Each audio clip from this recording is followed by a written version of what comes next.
இயேசு கிறிஸ்துவில் பிரியமுள்ள சகோதர சகோதரிகளே, அன்னையுடைய அன்பு பிள்ளைகளே, இயேசுவின் இனிய நாமத்தில் உங்கள் அனைவருக்கும் இனிய காலை வணக்கம். இன்று ஞாயிற்றுக்கிழமை, பொது காலத்தின் 17ஆம் ஞாயிறு. இன்றைய ஞாயிற்றுக்கிழமை அழைப்பு விடுப்பதெல்லாம் உறவும் உணவும் பகிர்தலும். ஆம் பிரியமான சகோதர சகோதரிகளே, உறவு உணவிலும் அந்த உணர்வு பகிர்தலில் இருக்க வேண்டும் என்பதே இன்றைய வாசகங்கள் அத்தனை நமக்கு ரத்தின சுருக்கமாக கூறுகின்றன. முதலில் நம் ஆண்டவர் இயேசு கிறிஸ்துவுக்கு நன்றி கூறுவோம்.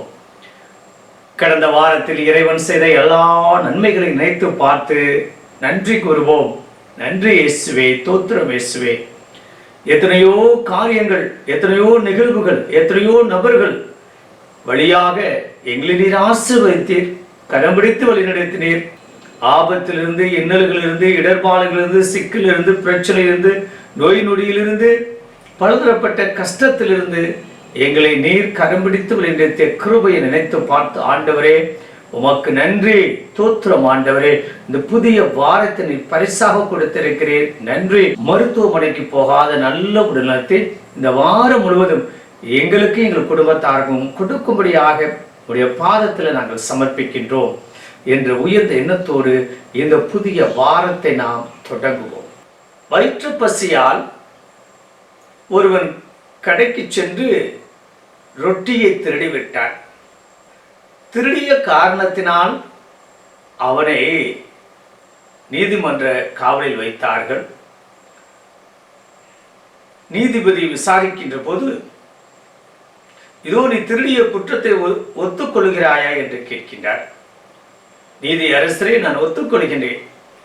நான் பல இடங்களுக்கு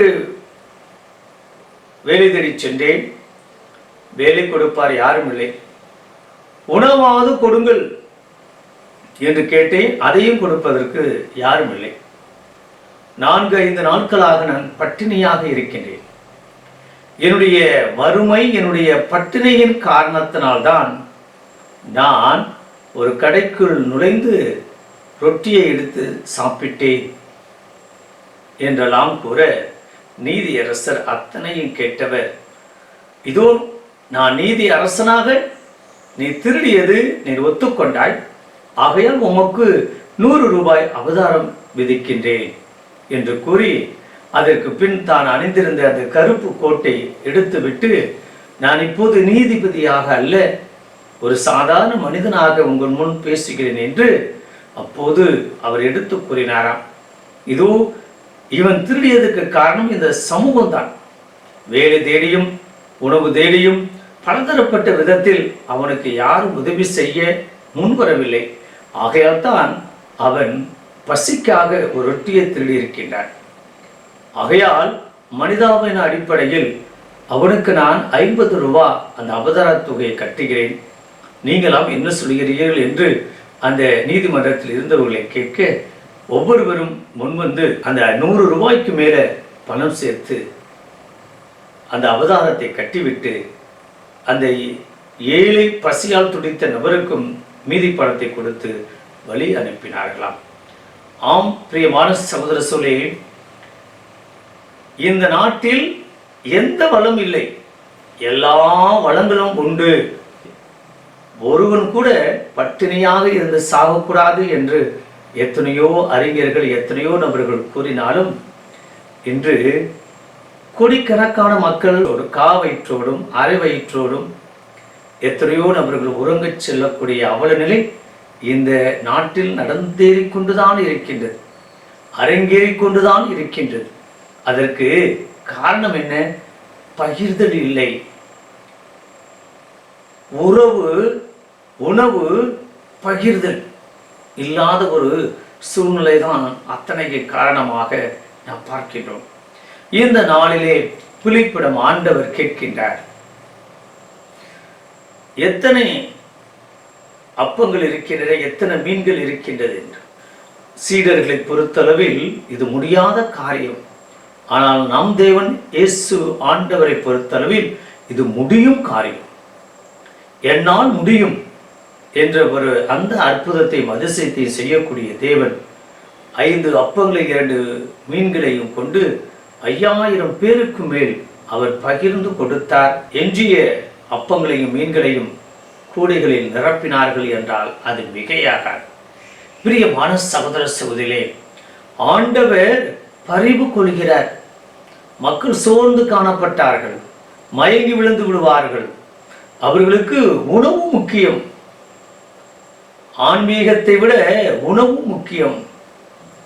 அவர்கள் சொற்பொழிவு கேட்க வந்தார்கள், அவருடைய அறிவுரையை கேட்க வந்தார்கள், அவருடைய ஆசீர்வாதத்தை பெற வந்தார்கள். ஆனால் அது மட்டும் போது என்று ஆண்டவர் நினைக்கவில்லை. அவர்களுக்கு உணவு கொடுத்து அவருடைய பசி ஆற்றுகிறார். பிரியமான சகோதர சகோதரிகளே, அந்த உணர்வு பூர்வமாக அந்த தேவையை உணர்ந்து பார்த்து ஆண்டவர் அவர்கள் மேல் பரிவு கொள்கிறார். அதை உணவாக பகிர்ந்து கொடுக்கின்றார். இந்த அருமையான இனிமையான நாளில் நாமும் நம்மிடம் இருப்பதை பகிர்ந்து கொடுக்க வேண்டும். இப்படித்தான் ஒரு இளைஞன் கடற்கரை ஓரம் நடந்து சென்று கொண்டிருந்தான். அவன் நடந்து சென்று கொண்டிருக்கும் போது குட்டி குட்டி மீன்கள் எல்லாம், நட்சத்திர மீன்கள் கரையோரம் வந்து விழுந்தன. ஒவ்வொரு நட்சத்திர மீனையும் எடுத்தெடுத்து அவன் கடலிலே எறிந்தான். ஒரு பெரியவர் அவனை பார்த்து கேட்டார், தம்பி, நீ இந்த கடற்கரையில் இருக்கக்கூடிய எல்லா மீன்களையும், கரைக்கு வந்த மீன்களை நீ எடுத்து கடலில் எறிய முடியுமா? அது சாத்தியமா? எல்லா மீன்களையும் எறிய முடியுமா? அந்த இளைஞன் கூறினானாம், ஐயா, நான் இந்த கடற்கரையில் இருக்கக்கூடிய அத்தனை மீன்களையும் எடுத்து என்னால் எறிய முடியாது. ஆனால் நான் வைத்திருக்கக்கூடிய இந்த நட்சத்திர மீனை நான் கடலில் எறிகிறேன், அது உயிர் பெற்றுவிடும். என்னால் முடிந்த அளவுக்கு நான் இதை செய்கிறேன் என்று கூறினாராம். பிரியமான சகோதர சகோதரிகளே, இந்த உலகத்தில் இருக்கக்கூடிய அத்தனை நபருடைய தேவையும் நாம் பூர்த்தி செய்வது மிக கடினம். ஆனால் நமக்கு தெரிந்த நபர்கள், தேவை உள்ளவர்களுக்கு நம்மால் என்ற உதவி செய்ய வேண்டும் என்பதுதான் இந்த நாளுடைய நற்செய்தி. இதோ நான் இந்த சின்ன உதவி செய்வதால் இந்த உலகம் மாறிவிடுமா?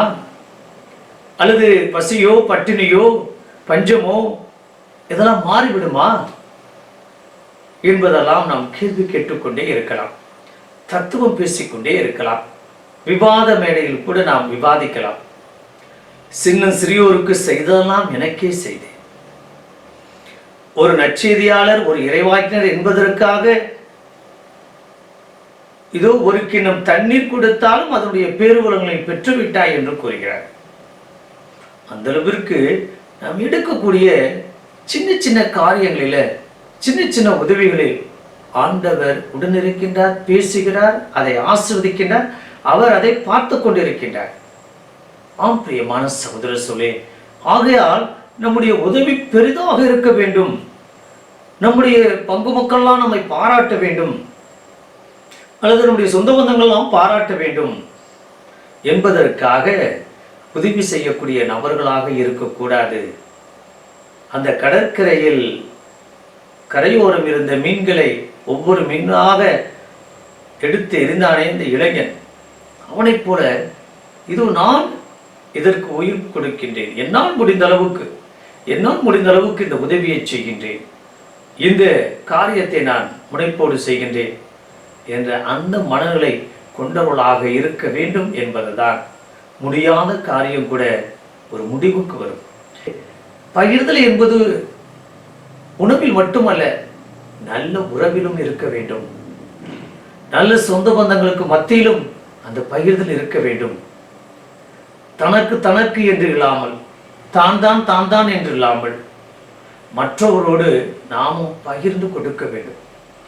எது தேவையோ, யாருக்கு தேவையோ அந்த குறித்த நேரத்தில் அதை பகிர்ந்து கொடுக்க வேண்டும். தேவையுள்ள போது பகிர்ந்து கொடுக்க வேண்டும்.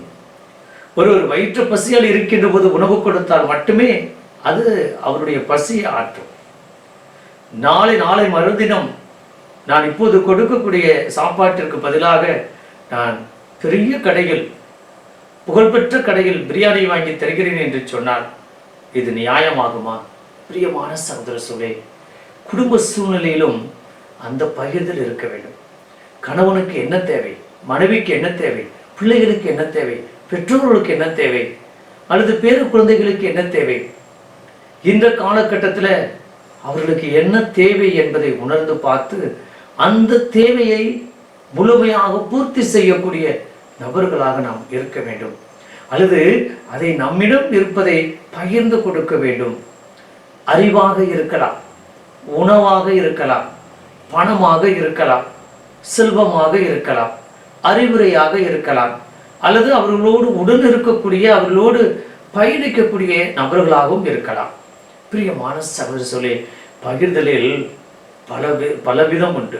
இதோ இந்த நாளில் நம்மிடம் இருக்கக்கூடியதை பகிர்ந்து வாழ்வோம். பகிராத நபர்கள் பெரிய பெரிய பணக்காரர்களை இங்கே ஒப்பிட்டு பார்ப்பது அல்ல. சின்ன சிறியோருக்கு செய்ததெல்லாம் எனக்கே செய்தீர். சின்ன சிறியோருக்கு மட்டும்தான் அப்படிப்பட்ட உணர்வு வரும். சின்ன சிறியோரு கஷ்டப்படுறவர்களுக்கு தான் மற்றவருடைய கஷ்டமும் தெரியும். துன்ப துயரத்தில் கடன் சுமையில் இருப்பவர்களுக்கு மட்டும்தான் அடுத்தவருடைய துன்பமும் துயரமும் வேதனையும் தெரியும். ஆகையால் அப்படிப்பட்ட நபர்களோடு ஒன்றித்து பயணிக்க, உதவி செய்ய, அத்தனை கடந்தவர்களாக நாம் ஆண்டவர் இயேசு கிறிஸ்து எப்படி மக்கள் மேல் பரிவு கொண்டாரோ அவரை போல நாமும் பரிவு கொண்டவர்களாக வாழ இந்த வாரம் முழுவதும் அதற்குரிய காரியங்களை நாம் முனைப்போடு எடுப்போம். 2 வாசகங்கள் அதைத்தான் கூறுகின்றன. நற்செய்தியும் அதற்குத்தான் அழைப்பு விடுக்கின்றது. அப்படிப்பட்ட பிள்ளைகளாக வாழ தொடர்ந்து பயணிப்போம். ஆமென். Praise the Lord. Praise the Lord. Hallelujah. Hallelujah. இயேசுவுக்கே புகழ். மரியே வாழ்க.